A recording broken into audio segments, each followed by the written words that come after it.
CV আনন্দ বোসের আচমকা ইস্তফা, স্তম্ভিত মুখ্যমন্ত্রী মমতা বন্দ্যোপাধ্যায়। মুখ্যমন্ত্রীকে অন্ধকারে রেখে নতুন রাজ্যপাল।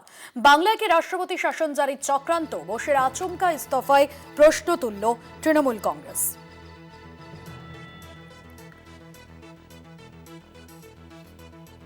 স্তম্ভিত মুখ্যমন্ত্রী মমতা বন্দ্যোপাধ্যায় পশ্চিমবঙ্গের অন্তর্বর্তী রাজ্যপালের দায়িত্ব পেলেন আর এন রবি। তিনি এখন ভোটমুখী তামিলনাড়ুর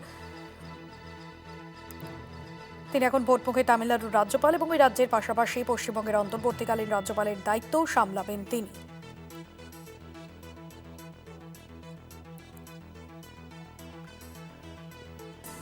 এ বিষয়ে মন্ত্রী চন্দ্রিমা ভট্টাচার্য এবং বিজেপি নেতা সুকান্ত মজুমদার কি বলেছেন শোনাব। সিভি আনন্দ বোস কিছুক্ষণ আগেও আমাদের এই রাজ্যের অর্থাৎ বাংলার রাজ্যপাল ছিলেন, হঠাৎ পদত্যাগ করেছেন। কেন পদত্যাগ করলেন কেউ বুঝে উঠতে পারল না। ওনার ওপর কি কিছু চাপ সৃষ্টি করা হয়েছে ভারতীয় জনতা পার্টির পক্ষ থেকে অথবা কেন্দ্রীয় সরকারের পক্ষ থেকে? এমন কিছু কি তাকে বলা হয়েছে যার জন্য তাকে পদত্যাগ করতে হলো? আমাদের অবাক লাগছে।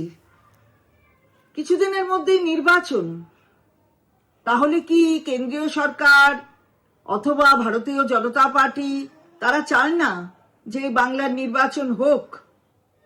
এর ভেতরে কি অন্য কিছু লুকিয়ে আছে? মানে এই যে সাপ্লিমেন্টারি লিস্ট বেরোনো, সেগুলো সময় মতো না বেরোক, এখানে একটু রাষ্ট্রপতি শাসন হোক, এরকম কি কোনো মনোবাঞ্ছা আছে? দেখুন, রাজ্যপাল সিবি আনন্দ বোস তিনি যে রিজাইন করেছেন, উনি রিজাইনের সময় রিজাইনের কারণ দেখিয়েছেন যে উনি অসুস্থতার জন্য তিনি ছেড়ে দিয়েছেন। তো উনিও ভালো কাজ করেছিলেন। নতুন যিনি গভর্নর আসছেন, যিনি ইন্টারিম দায়িত্ব পেয়েছেন, mister Ravi, honourable governor of Tamil Nadu, তো তিনি দুটো দায়িত্বই সামলাবেন। ইন্টারিম গভর্নর হিসেবে পশ্চিমবঙ্গের দায়িত্ব সামলাবেন। আশা করি উনিও আনন্দ বোসের জির মতো অর্থাৎ সিবি আনন্দ বোস জির মতো ভালো কাজ করবেন।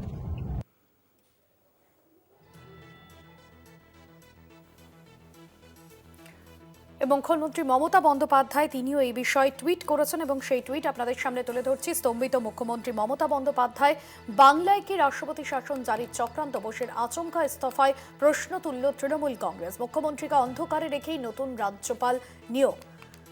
সিভি আনন্দ বোসের আচমকা ইস্তফায় স্তম্ভিত মুখ্যমন্ত্রী মমতা বন্দ্যোপাধ্যায়। বাংলায় নয়া রাজ্যপাল অন্যদিকে হচ্ছেন আর এন রবি। তিনি বর্তমানে তামিলনাড়ুর রাজ্যপাল এবং অতিরিক্ত দায়িত্বভার নিয়ে পশ্চিমবঙ্গের রাজ্যপাল হচ্ছেন সিবিআই এবং আইবির এই প্রাক্তন কর্তা। বিশেষ প্রতিনিধি অঞ্জন রায় রয়েছেন আমাদের সঙ্গে সরাসরি নিউজ রুম থেকে। অঞ্জনদা, সিভি আনন্দ বোসের আচমকা ইস্তফা এবং পাশাপাশি এই যে আর এন রবি তিনি অন্তর্বর্তীকালীন রাজ্যপাল হিসেবে দায়িত্ব সামলাবেন, আমরা দেখেছিলাম স্টালিন সরকারের সঙ্গে তার যে সংঘাত, সেক্ষেত্রে এবার কি নতুন কোনো পরিস্থিতি তৈরি হতে চলেছে বা ভোটের আগে তাকে এনে কোনো রকম কি কোনো তাৎপর্যপূর্ণ বার্তা দেওয়ার চেষ্টা? দেখো, পুরোটাই বলতে পারবে সিবি আনন্দ বোস এবং কেন্দ্রীয় সরকার। কারণ কেন্দ্রীয় সরকারের অধীনে সাধারণত রাজ্যপাল থাকেন, রাজ্যপাল তার পদত্যাগপত্র রাষ্ট্রপতিকে দেন, ফলে এই পুরো বিষয়টাই অত্যন্ত কনফিডেন্সিয়াল থাকে। আজ পর্যন্ত জানা যায়নি যে রাজ্যসভা থেকে উপরাষ্ট্রপতি কেন পদত্যাগ করেছিলেন আচমকা।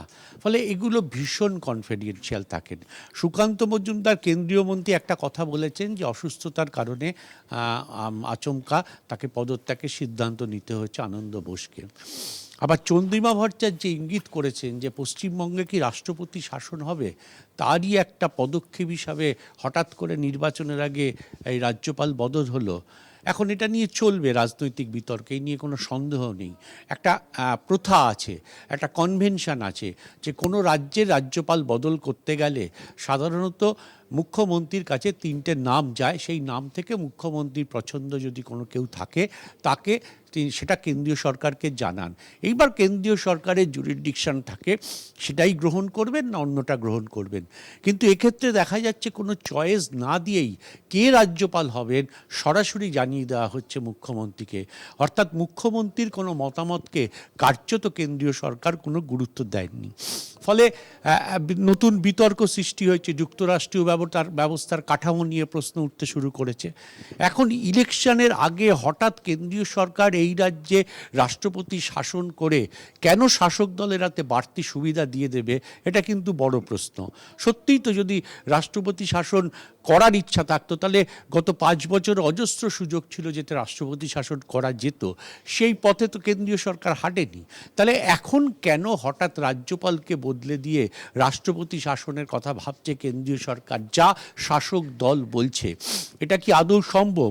দেখো, সম্ভব বলতে একটাই, এসআইআরের যে পর্যায়ে পড়ে রয়েছে এই পর্যায়ে যদি কাজ সম্পূর্ণ না হয় তাহলে কিন্তু ইলেকশন পিছিয়ে যাবে, এবং ইলেকশন যদি পিছিয়ে যায় সেক্ষেত্রে 7ই মের পর রাষ্ট্রপতি শাসন হতে বাধ্য সাংবিধানিক নিয়ম অনুসারে।